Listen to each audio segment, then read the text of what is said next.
A reading from the Holy Gospel according to Saint Matthew.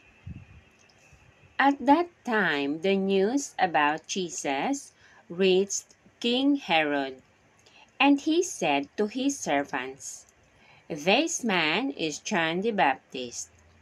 John has risen from the dead, and that is why miraculous powers are at work in him."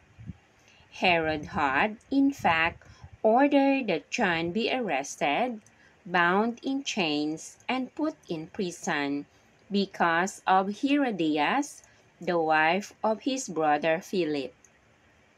For John had said to him, "It is not right for you to have her as your wife."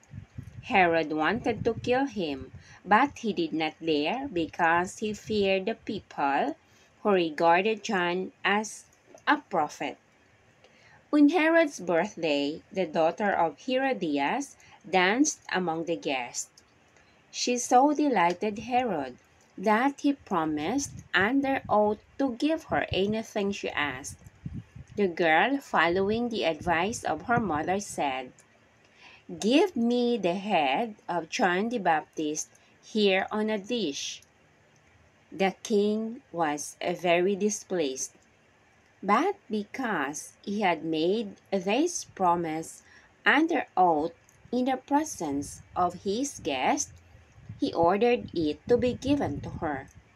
So he had John beheaded in prison, and his head brought on a dish and given to the girl. The girl then took it to her mother. Then John's disciples came and took his body and buried it. Then they went away to bring the news to Jesus. The Gospel of the Lord. Praise to you, Lord Jesus Christ.